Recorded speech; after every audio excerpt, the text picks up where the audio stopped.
were donated for frontline workers and people working on farms. More than just PPE, today is about our community coming together, standing united to protect the most vulnerable amongst us, working to conquer COVID-19, to protect migrant workers and protect healthcare professionals.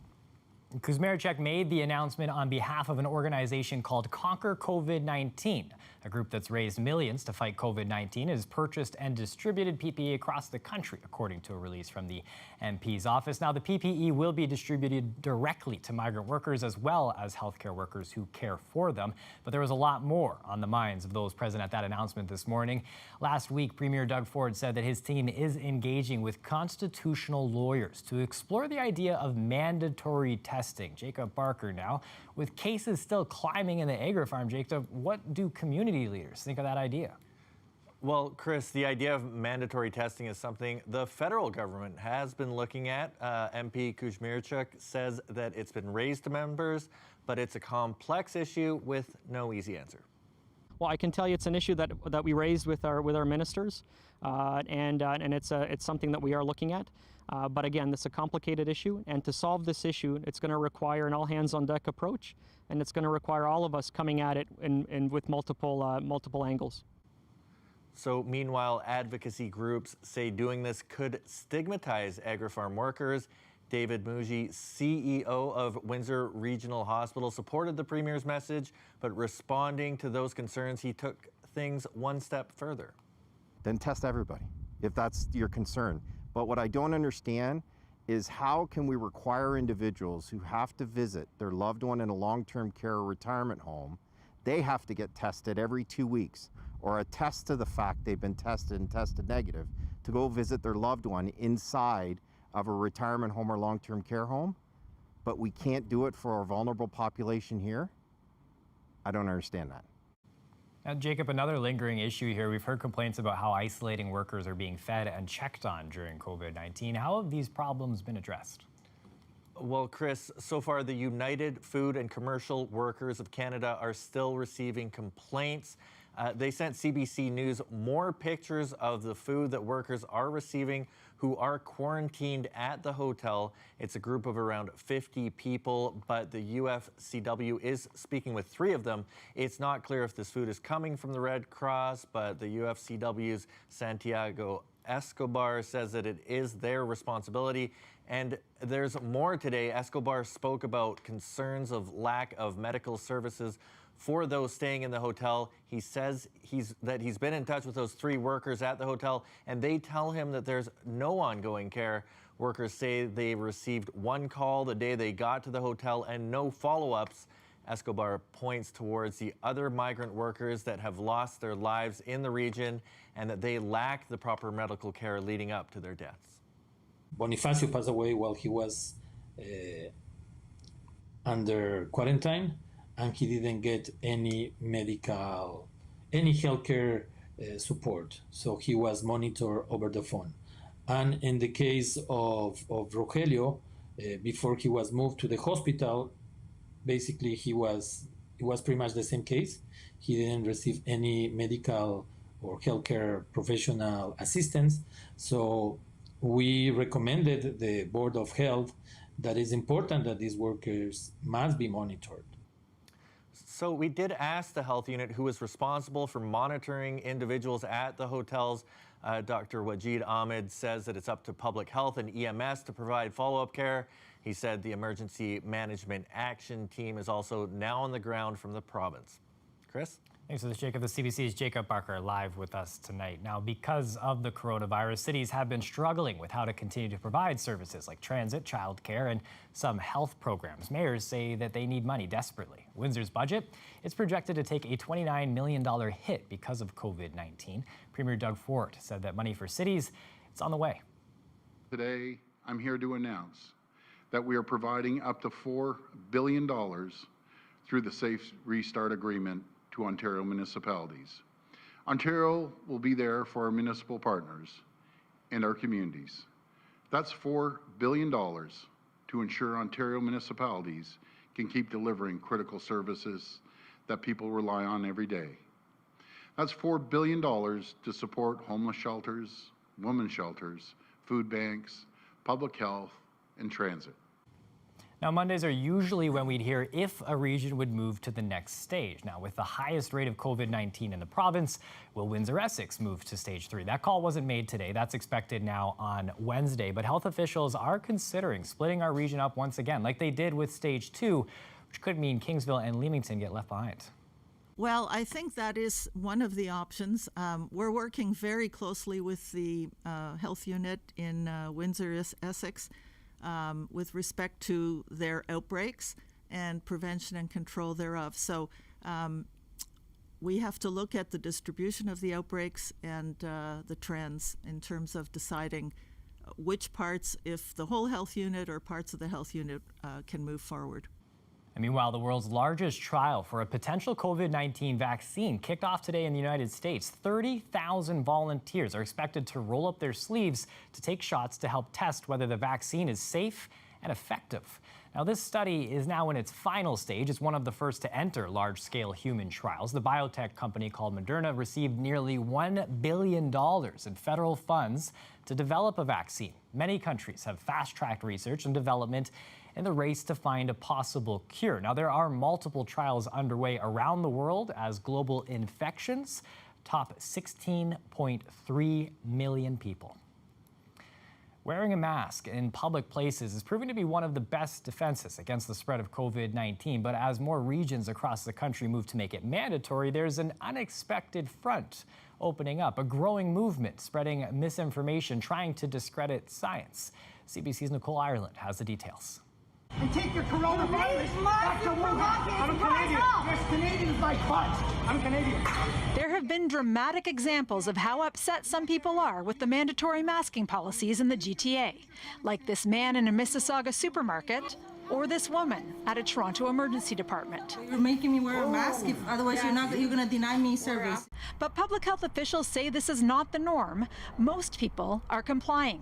But organized anti-mask groups have sprung up to protest not only masking, but physical distancing, contact tracing, and most other public health measures to fight COVID-19. They claim the coronavirus is a conspiracy.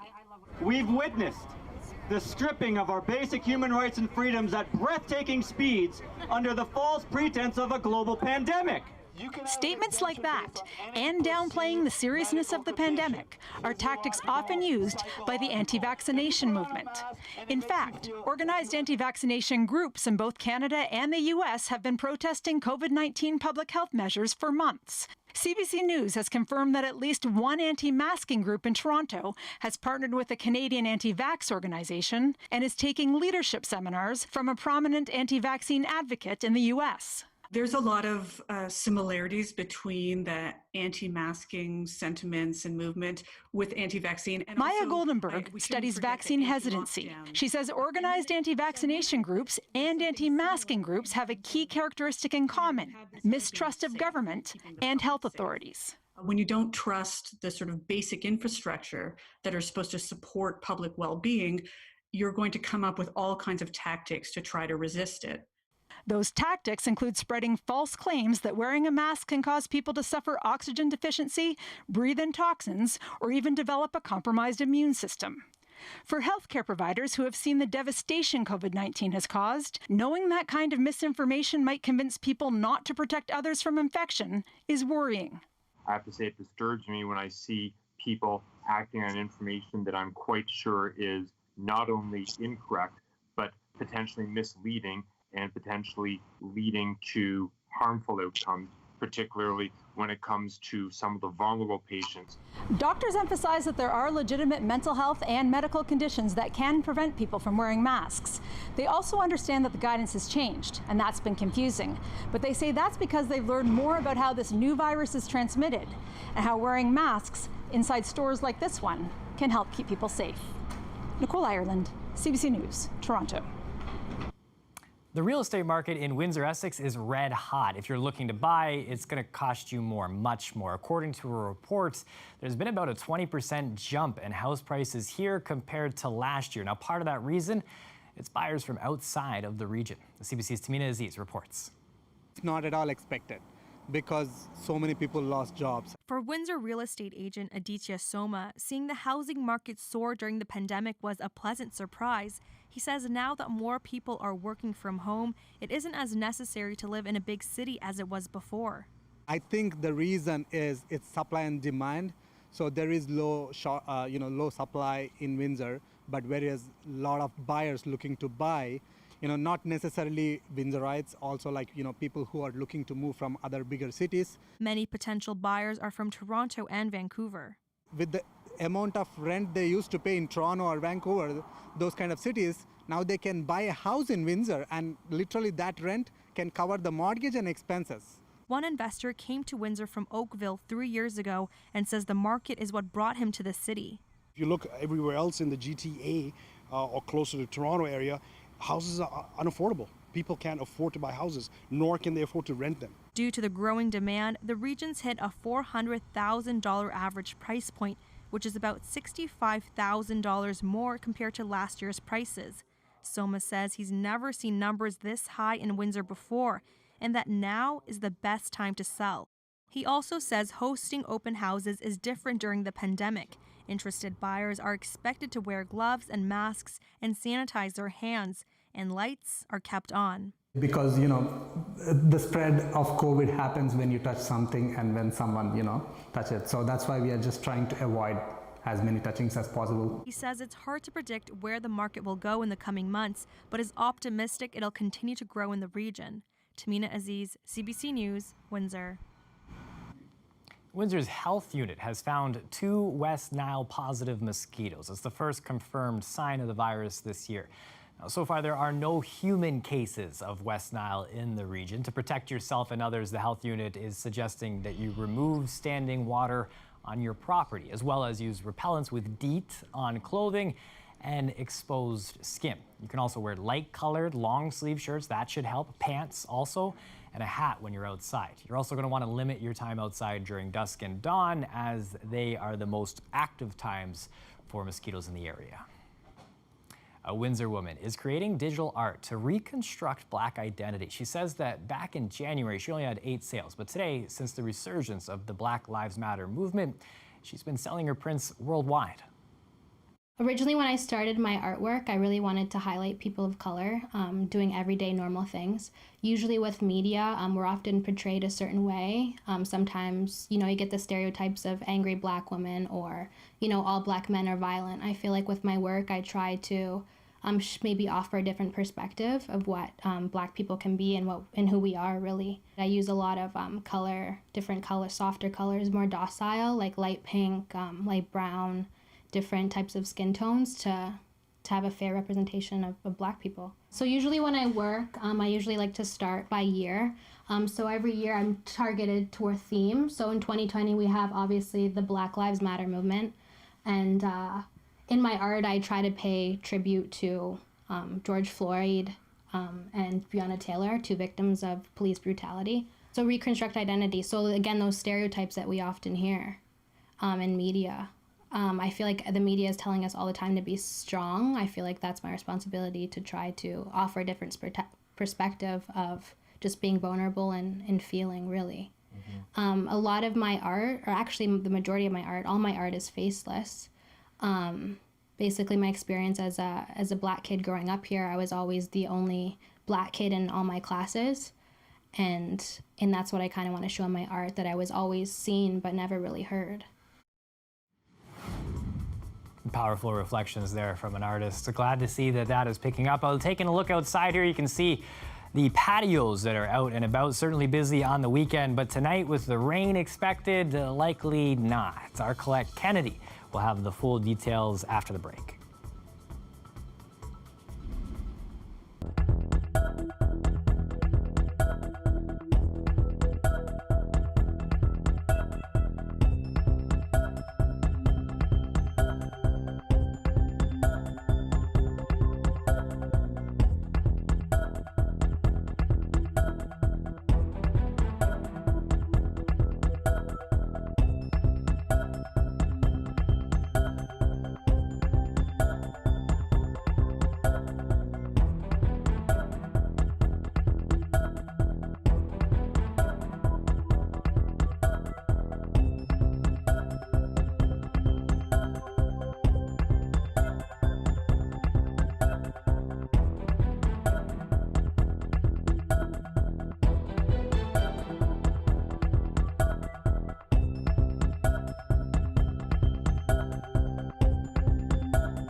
A date has now been set for the Prime Minister to testify before the House Finance Committee. Justin Trudeau will appear on Thursday.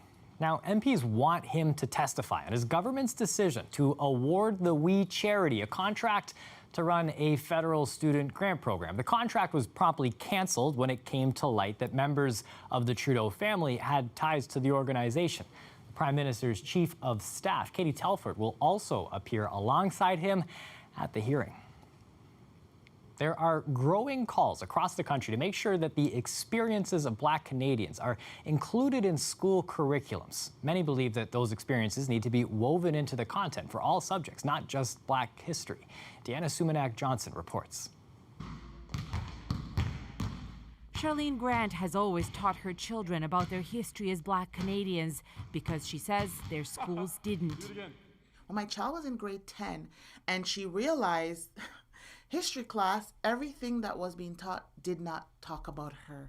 She gave her daughter a plan. This is how you fight that. Every assignment you get, do it on the Black experience, what was happening at that time. Half of our Black students aren't making the choice to pursue an academic stream in high school. In recent weeks, Ontario got rid of the practice of streaming in high schools, which was found to steer Black students away from university track courses. But advocates like Grant demand more change. The curriculum is key. In Nova Scotia, there are 2 African-focused elective courses at a high school level, but this professor says that's not enough. When we're in science, we should be talking about Black scientists. When we're in math, why aren't we talking about Black contributions to math? So often, even when Black subjects are being taught, they're ghettoized into Black history. The push to make the Black Canadian experience a more central part of the curriculum isn't new, but many feel that right now, the focus on fighting systemic racism might mean something will come of it. Make this, if you will, a teachable moment, how we can strengthen the curriculum ties. BC's Minister of Education has been consulting with Black history organizations. I want to believe in their honesty, and I want to believe that they truly want to make a change, because we want to live in a society that is fair for all of us. And Charlene Grant thinks now is the time, too. Her oldest son is off to university, but her youngest still has lots of years left in the public school system. I want my children to have a better future, a better chance. It's one of the reasons why I go, because I'm hopeful. Hopeful that a day is close when students of all backgrounds will learn about Black history as a part of learning about Canada. Deanna Sumanak-Johnson, CBC News, Toronto.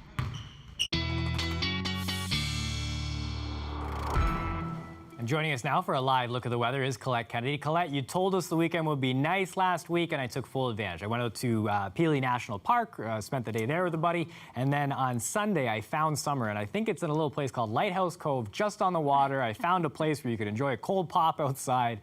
It was fantastic. You do anything fun? You get out there? You enjoy the time? You know what, I did actually, but I'm glad to hear that you had an opportunity too as well. Yeah, I spent a lot of time. You know, my dog loves to swim. She loves any opportunity to get into the lake, and so I like to take any opportunity I can to get her into the lake. That's so fun. Did some of that, and I admit I did some golfing as well, very poorly, which I always do, but I enjoy it just the same. So that's all that matters. Yeah, that was really enjoyable too. So thank you for asking. I'm glad, like I say, you got a chance. I hope everyone at home got that chance too. This goes into the category of stating the obvious. I'll tell you that our dew point is 24 in Windsor. So guess what? On the feels like, on the comfort level, in terms of what's that like? How about oppressive? Can you feel that? Yeah, I think we all sort of know. Yeah, that's where it goes right there. It does feel oppressive when we get into these kinds of conditions and humidex values that we're looking at. So our heat warning in place. You know what? We should be able to lose that heat warning by tomorrow as things get a little more comfortable here. And we've got a cold front that's going to go through, and it's going to bring those dew points down. Our current temperatures they're sitting in the upper 20s. Those humidex values still in the 30s, but at least not in the 40s at this point. Also, we have the severe thunderstorm watch that's in place, and that's because, of course, we have this very moist, buoyant air in place, and now the trigger that's coming in is this cold front. You can see some of the action here over Lake Huron, most of it to the north of us. We may just get tagged here by the tail end, but I think primarily that energy stays to the north. Now, as we're getting closer, we're not there yet, of course, but closer to the sun setting and losing some of this daytime heating, these will lose some of their punch shortly, but for now we are into the watch. At this point, though, I think it's just not getting quite as organized, just because of the way the timing is going, but still a few rumbles of thunder going through and some heavier downpours, and also some gusty winds certainly possible. There were some strong winds coming in from the west as that front goes through. Then more comfortable into Tuesday. Now Wednesday, some spotty showers possible early in the day, and then even that risk a little later in the day, so I do have that risk of showers in. Otherwise, we really have some comfortable days ahead in terms of that humidity being down and some nicer temperatures. It's looking like a pretty good week. It's going to be comfortable tonight once we get after midnight and see things really improving, and sunshine tomorrow in the afternoon, a little bit of cloud cover moving in, but a good day for Tuesday. Look at these temps. Yeah, closer to seasonal, and like I say, it's that the Humidex values won't be nearly as extreme. Tomorrow's probably around 32, maybe 33, Chris. Thank you for that Humidex fact. That will be nice this week. I certainly enjoy it compared to what we've been dealing with this summer. Nice to take a little breather, right? Absolutely. Thanks for this, Colette. You're welcome. Now, coming up next, we've been talking a lot about hockey, we've been talking about baseball, and how they're trying to exist in the world where there's a pandemic. We'll update you after the break.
The federal court in Ottawa is hearing more legal arguments in the extradition case of Meng Wanzhou. Lawyers for the Huawei executive want full access to documents that they claim show coordination between CSIS and the FBI, leading to her arrest. The federal government is fighting to keep the redacted material out of public view, citing national security concerns. Today is the first of 4 days of hearings by video conference. The NHL bubble is beginning on a positive note today. The league announced no new COVID-19 cases after testing more than 800 players last week. Now, Eastern Conference teams are in Toronto. The Leafs play their first exhibition game tomorrow night against the Montreal Canadiens. And then playoff qualifiers, they are going to start on Saturday. A very different story for Major League Baseball, though. They're seeing its first major outbreak just 4 days into their postponed season. 12 players, 2 coaches with the Miami Marlins have tested positive for COVID-19. Now, Miami had just finished a series with the Phillies in Philadelphia, where the team will now stay in quarantine. The Marlins home opener was scheduled for tonight, but it has been canceled. Now, the Phillies game that was supposed to happen against the New York Yankees, that's canceled as well. So far, no Philadelphia players have tested positive. And in an unusual reversal of traditional rules, a mountain rescue team was called in to extricate a St. Bernard from the highest peak in England.